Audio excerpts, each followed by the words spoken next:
नमस्ते दोस्तों। तो कैसे हैं आप लोग? आज हम जानना चाहेंगे महाभारत होने के पीछे के प्रमुख कारण।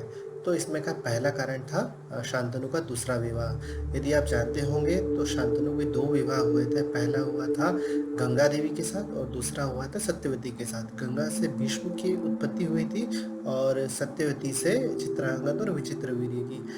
यदि शांतनु का दूसरा विवाह सत्यवती से होता ही नहीं तो आगे का महाभारत होने का कुछ प्रश्न ही नहीं होता। क्यों? क्योंकि जो चित्रांगद और विचित्रवीर्य थे उन्हीं से आगे पांडु और धृतराष्ट्र आदि का जन्म हुआ। तो यदि भीष्म पितामह अकेले ही होते तो उत्तराधिकारी वे ही होते और इस प्रकार कोई लड़ाई या कोई झगड़ा होने का सवाल ही नहीं होता।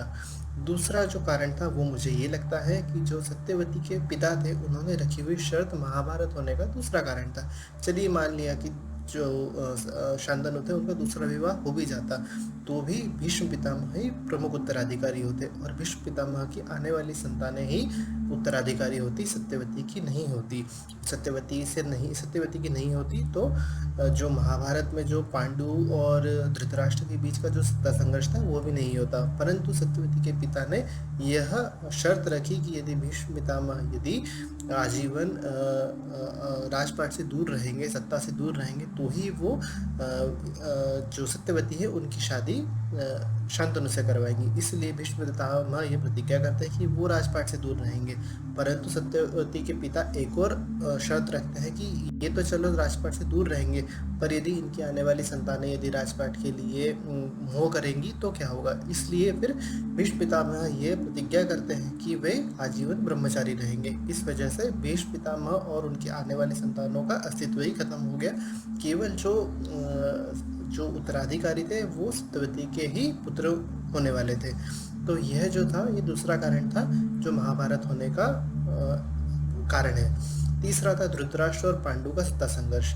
धृतराष्ट्र पांडु से बड़े थे परंतु वे अंध होने के कारण राजपाट से उन्हें दूर रखा गया और पांडु को महाराजा बना गया। परंतु धृतराष्ट्र बड़े थे, इस वजह से उन्हें ये ईर्ष्या थी कि पांडु को उत्तराधिकारी सत्ता का क्यों बनाया गया, उन्हें महाराज क्यों बनाया गया।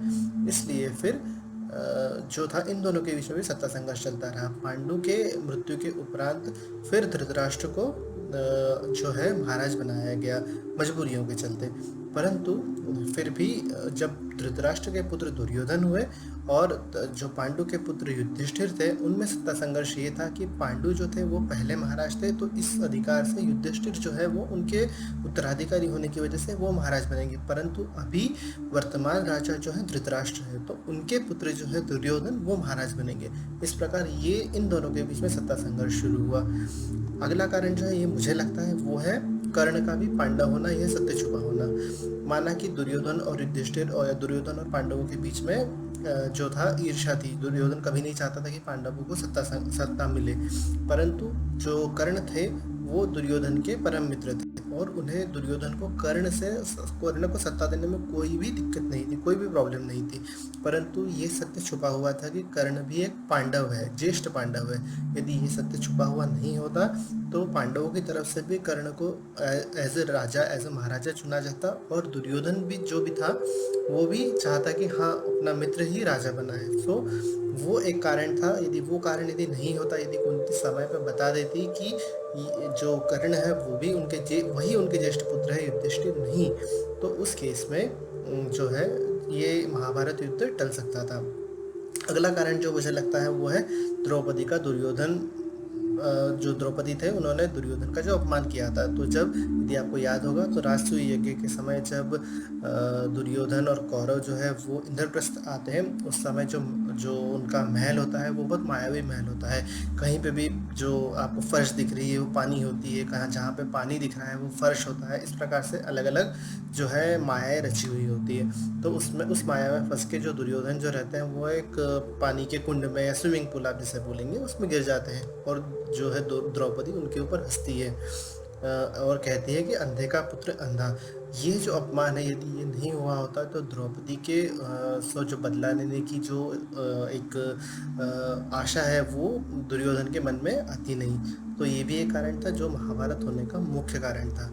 पाँचवा जो जो एक और कारण मुझे जो लगता है, पाँचवा कारण या छठा कारण आप बोलेंगे, जो मुझे लगता है वो है कृष्ण का युधिष्ठिर की ओर से चौपड़ ना खेलना। तो जैसा कि आप जानते होंगे, दुर्योधन की ओर से चौपड़ किसने खेली? शकुनी ने। परंतु जो पांडव थे उनकी तरफ से किसी ने भी चौपड़ नहीं खेली, उन्होंने खुद ने चौपड़ खेली, युधिष्ठिर ने चौपड़ खेली। यदि उनकी जगह, युधिष्ठिर की जगह यदि कृष्ण वो चौपड़ खेलते तो डेफिनेटली ये होता कि शकुनी कभी भी अपने पासों में नहीं जीतते, और जो बाजी थी वो पांडवों की तरफ जाती। परंतु जो थे कृष्ण उसमें कहीं पे भी बीच में नहीं आए। ये भी एक कारण था कि जो चौपड़ थी वो पूरी तरीके से पांडव हार गए थे। अगला कारण था दुशासन द्वारा जब द्रौपदी को राजसभा में ले जा रहे थे, तो द्रौपदी यदि कृष्ण का स्मरण पहले ही कर लेती, जब क्षीरहरण शुरू हुआ तब द्रौपदी ने कृष्ण का स्मरण किया और अपनी लाज बचाई। यदि वो कृष्ण का स्मरण पहले ही कर लेती, जैसे ही उसके बालों को पहली बार हाथ लगाया गया था तभी वो यदि कृष्ण का स्मरण कर लेती, तो भी ये जो चीरहरण वाला जो घटना थी वो रुक सकती थी। और जो आगे की प्रतिज्ञाएं थी जो भीष्म ने की थी, सॉरी जो भीम ने की थी, ये सारी जो प्रतिज्ञाएं हैं ये सारी वहीं रुक जाती और इस प्रकार महाभारत का युद्ध टल सकता था। परंतु होनी को कौन टाल सकता है, इसलिए हुआ ये कि ये सारी घटनाएं होती चली गई और जिसका अंत निकला महाभारत का महायुद्ध, जो कि लाखों करोड़ों लोगों को लील गया और जो अंत में पांडवों की विजय हुई। सो आपको ये वीडियो कैसा लगा, आप हमें डेफिनेटली बताएं। ये कारण आपको सही लगे या नहीं लगे ये भी हमें बताएं। यदि सही लगे तो अच्छी बात है, यदि गलत लगे तो क्यों लगे ये हमें ज़रूर कमेंट बॉक्स में बताएं। इसके साथ ही आप ये वीडियो को लाइक करना मत भूलिए, सब्सक्राइब करना मत भूलिए हमारे चैनल को, और शेयर करना तो बिल्कुल मत भूलिए। Thank you.